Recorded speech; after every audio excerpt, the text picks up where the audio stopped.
Meet Billy Evans. It's the fascination of it that gets you, I think. The fascination of the glass itself in all its stages.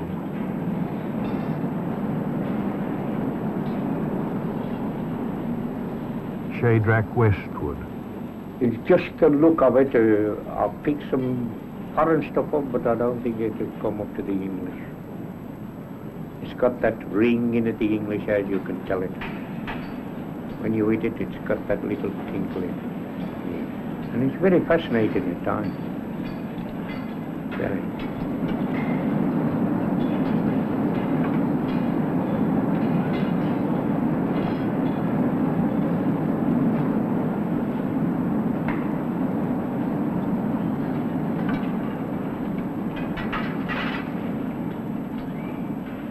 Mac Bagley. Now that's one of the major things in making a good article, by working on your left hand. You've got to sort of work light and let the work come up to your toes. And that's where the pressure on your left hand makes it more beneficial.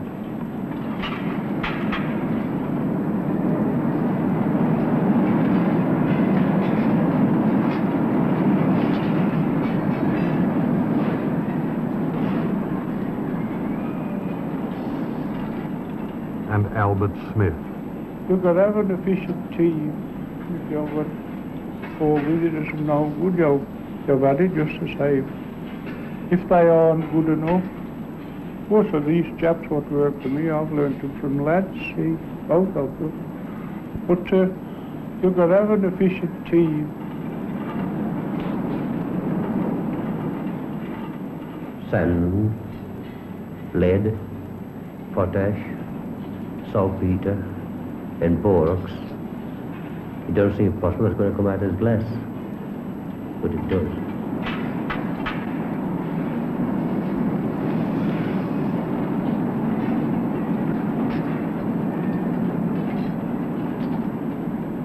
Yes, you're never tired of looking at beautiful glass. I don't think anybody's ever tired of looking at beautiful glass. Not that every piece is made as beautiful to me, but it's fascinating, the glass trade is, I think.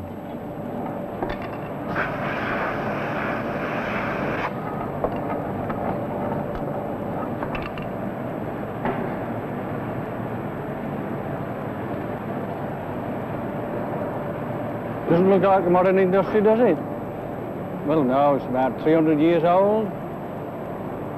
There's only about 650 in the whole of the country that on this type of work. And out of those 650, there are probably only 60 that are real glassmakers. The glassmakers that we call them, that finish the article by hand, those are the glassmakers that have gone right from the start of the chair right to the finish, to be from a taker into a workman. People have been saying for more than 100 years that the industries are dying, but I don't believe so. Nor does Mr. Reg, the boss. It's the quality that counts, you know. You can tell fine English crystal by its brilliance and by its ring. There's a tremendous heritage of quality in this particular Stourbridge area. Here we've been going for a very long time, and fathers have bred sons, and so it's gone on for generations. In my case, I'm the 5th generation of the family, which started here in 1824 in a works that had been going since 1740. And here, after all these years, we still keep this tremendous pride in all that we do. It was the Huguenots who brought this wonderful industry to this district 300 years ago. And they settled in the Pensnet Chase out here because they found the raw materials that they wanted. They found wood to fire the furnaces. They found coal after the wood. They found wonderful pot clay, as we call it, for making the crucibles in which the glass is melted. And they found bracken in the woods for burning to make potash. And so they remained, those Huguenot families of Taizac, Tittery, de Hennezel, who started our own factory, and they didn't get rich, not very rich, but they were gentlemen glassmakers, and they married into some of the very best local families and made fortunes for themselves in that way. We've got, in this curious little area, 3 villages, Wordsley, Browley Hill, and Amblecote, a succession of great glassmakers and great craftsmen. I'm going to tell you, if you're going to have this decorated like this, you've got a long way to go to find the man who's going to get the tools, make the tools to decorate it. The olden times, we used to make everything behind hand. Oh, yes. Not all the years when I first started, and I started in the glassworks when I was 14 years of age. Yes. All this work, it's done with a half tiller stone. All these tillers, done with a half tiller stone. And then polished afterwards. You see now, you come down that way. To anyone that's worked in the glass trade, glass making is your life. Always was, and I suppose always will be.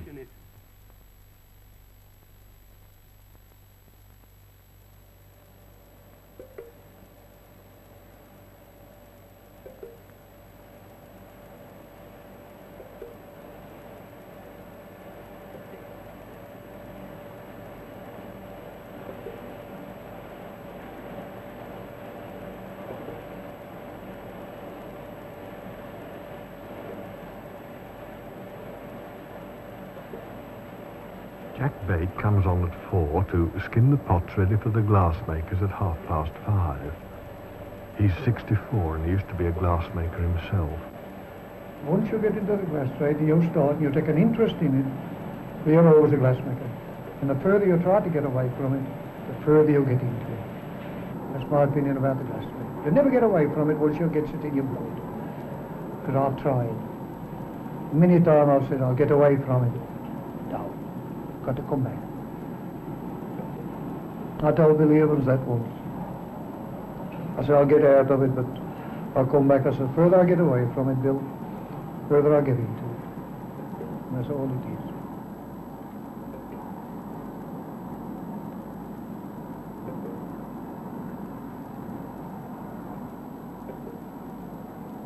Good morning, Jack. Good morning, Josh. Lousy morning.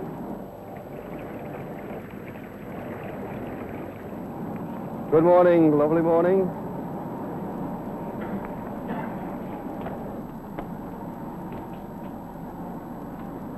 Nobody feels very bright at that particular hour, apart from Billy Dixon. He's always ready for a laugh, Billy is. Oh, I generally manage just 7 or 8 pints on a Sunday dinner time. Well, I can book it full if I got the Jones.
Every group is called a chair.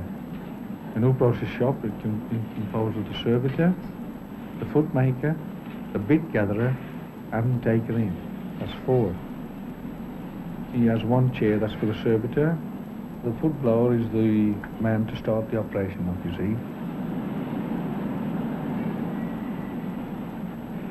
He gathers a little bit of glass as much as he needs to blow a wine bowl. And he's got a marver, that's an iron block, and he marvers that into shape, then he blows it into a mould.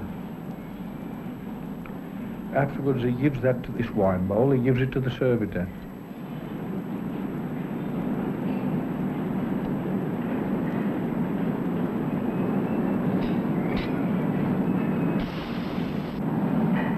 I enjoy making glass. It's my living, yes, and sometimes when things go wrong, it's like anywhere else, you'll wish you worked in any trade by the glass trade, but in our most saner moments, I don't think anybody would change. Chaps that have been in it for 20 to 25 years.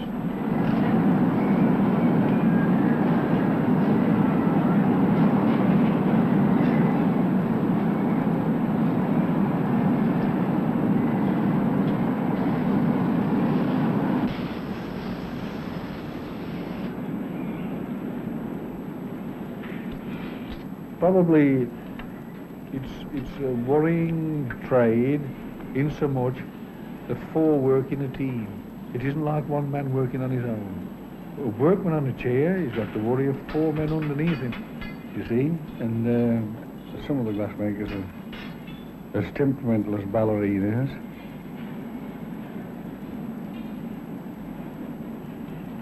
Oh yes, they're very serious up there in that glass house. They're like the House of Lords up there. Well, but down here we're just the House of Commons.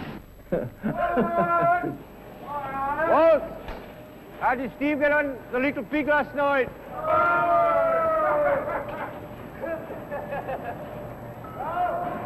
What, lost again, Will? I should get him on the line. There'll be a train down in a few minutes. One more than you anyway. Lost again, I expect. Red, how'd the bigger get on last night? What'd you lose, the beer or the sandwiches? I'll come up next week and train you. Never so surprised in all my life. That time they dropped out pocket, I do, and he couldn't play marbles. Well, I got the cards, you go play them. You don't hear anybody shout while he's actually making an article. You can't really. You can't take it off it. Taking the job seriously. If you're going to make any good work, you've got to take the job seriously.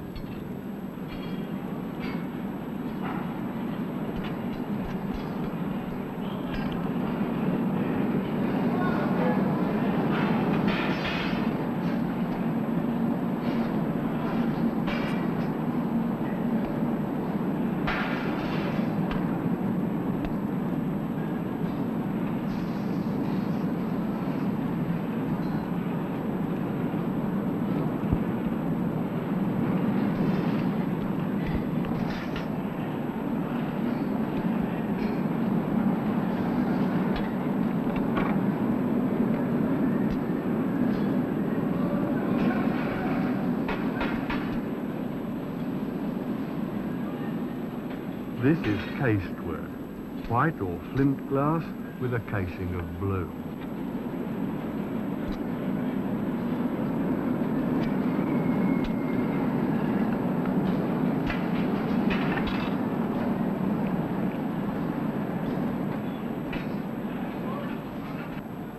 If you're a glassmaker, you may dislike the new process that dilutes the skill.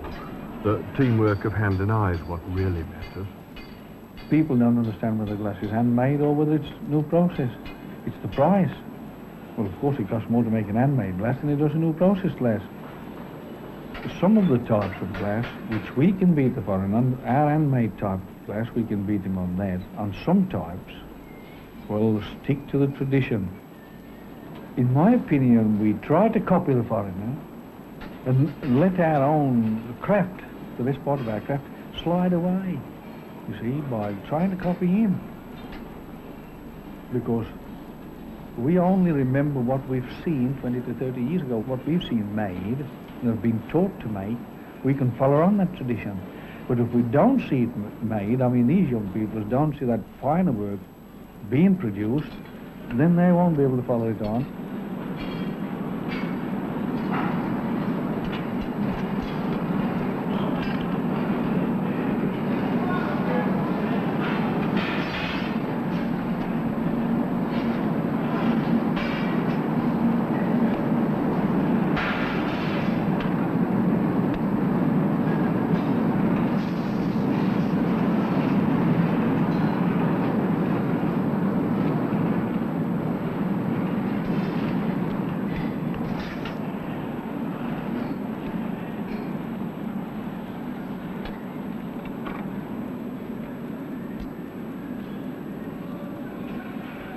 Everybody feels it's a gift, the same as everybody else's job is. Anybody, no matter who they are in a trade, what's good in a trade, it's a gift.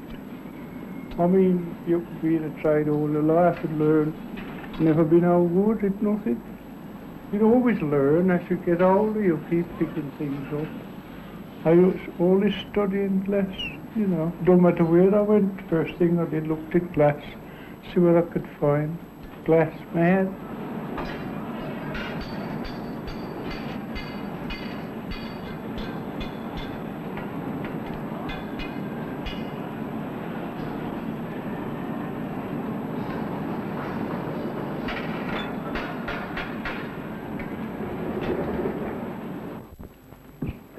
Good morning, Joe. Morning, sir.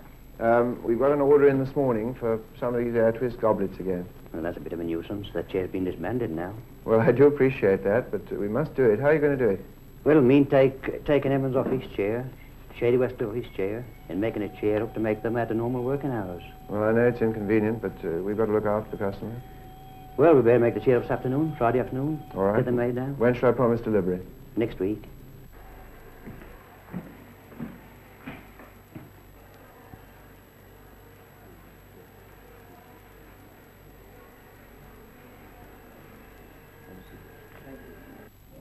What if I should leave this company after 5 As official of the union, I am factory secretary or shop steward at the firm, and I have to negotiate the conditions and different things with the firm. We don't have much trouble usually, and Mr. Fletcher, I've known him ever since I was a boy. If you join a government scheme, so that for each year of your service, I believe the figure is right. We usually start just before 6. We work till 1:30, but we have bagging break, that's meal break, at 9:30. When the boys have had their breakfast, that's when they start to frigger. If there's a spare chair and some tools, well, they're in the pot and got the metal out. And that's learning outside your job. If you're a blower, you want to learn to serve. If you're a servitor, you want to be a workman. Well, you'll learn to make outside your ordinary production times. That's in the bagging break. We've gone on for years and years. We've all done the same, you see.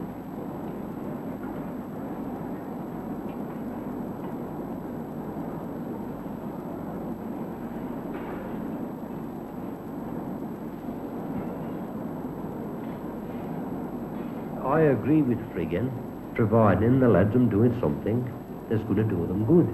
I mean, because it can learn you a lot, not that bad. I mean, you learn to get the feel of the touch of the glass, which is very important.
so it goes on, work and play. When we used to work 6 hours on and 6 hours off in the old days, we were finished work on a Saturday morning at 6:30, and we were finished till Tuesday morning. It'd be Saturday, Sunday and Monday off. Well, now it's much better. We just work the one shift and we finished at 1:30. And we've got the afternoons off to get away from it all, you see. So I thought to myself, what's that? When I come out the back place, he's crawling through the window. I said, hey, when you have to... He's a couple of matches. I said, that's allowed to come through. I said, come through the window after a couple of matches. I tell him what you said in court, Bill. I says, this the fella? I said, yes, that's a gentleman. I said, but I call him a gentleman the time I catch him in our house. I called him a good many names.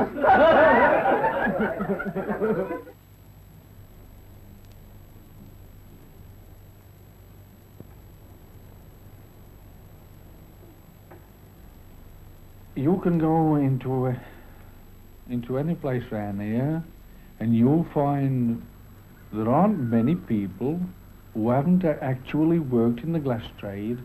If it's only for a week, you'll get some people 45 up to 50, 35s up to 40. Pick them at random anyway around here.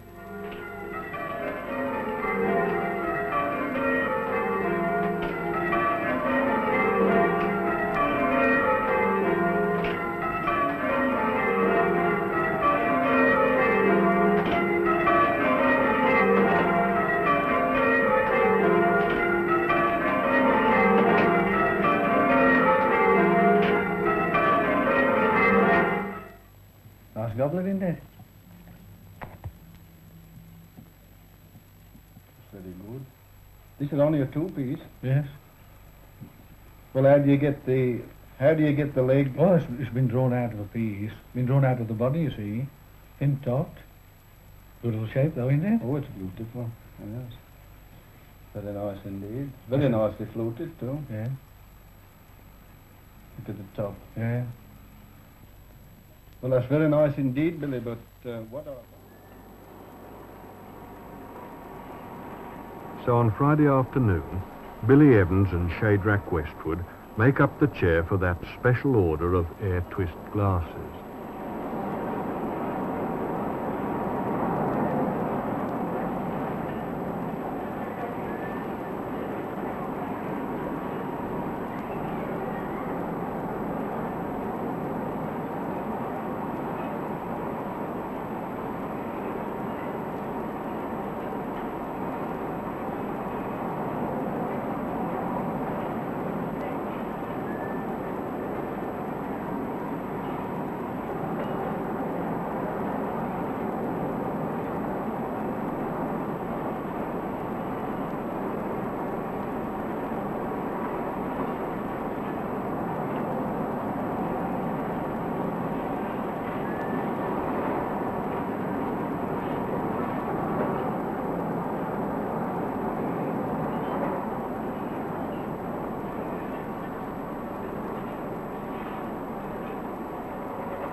And every Friday afternoon, one of the 10 pots which hold the molten glass is changed.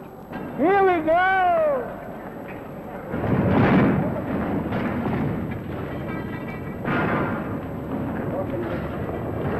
All our trouble,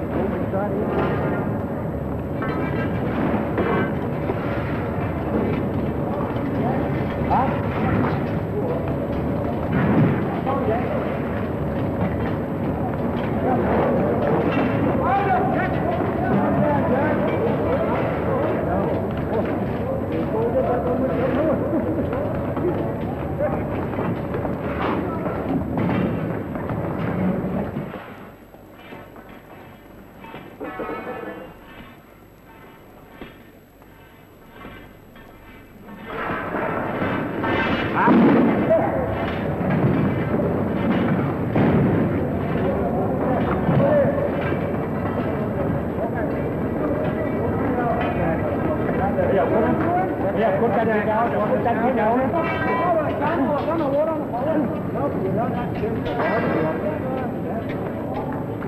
Put your way down. Put your way down.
The heat of the furnace mustn't go down or the other 9 pots would crack.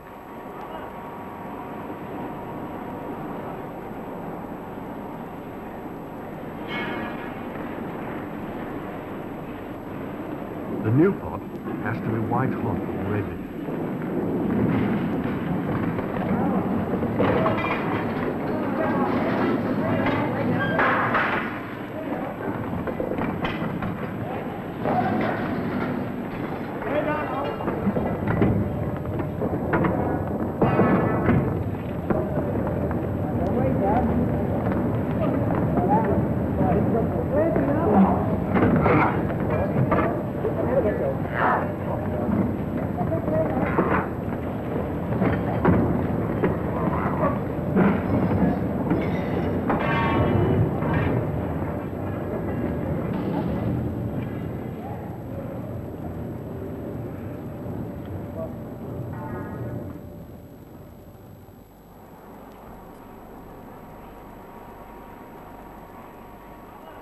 What's it in this job? Hard and hot. Too hard and not much money for it. 2 hours, it's about 12 and 6 12 and 6 altogether. Enjoy it, I do enjoy it. More or less don't give the hardest part of our job, hot setter. It's all right in the winter, but not in the summer, not weather. Tonight to be here. Tonight to be here. Feel it mostly if you have a shave. If you have a shave, it's terrible up there. You find the biggest part of them don't shave till after. Brawn and artistry. The heart of the place and the heart of the trade. It's been the same for the last 3 centuries. But can it survive? I often get asked whether we can keep going in the next 300 years as we've kept going in the previous 300. And because of our primitive tools and perhaps old-fashioned methods, I'm absolutely convinced that we shall keep going for 3 reasons. One is that we've got the determination, and secondly, we've got these tremendous craftsmen, and thirdly, well, we've got an expanding market with prosperity, more money in people's pockets, and more appreciation of things beautiful because of better education. In this machine age, when men are more and more dominated by automation and gadgets of every sort, in our case, in the case of the glass industry, at the center of it all is the craftsman, the glass maker, and he is the man who is the very heart of this crystal trade. Now, do you see what I mean about this being our life?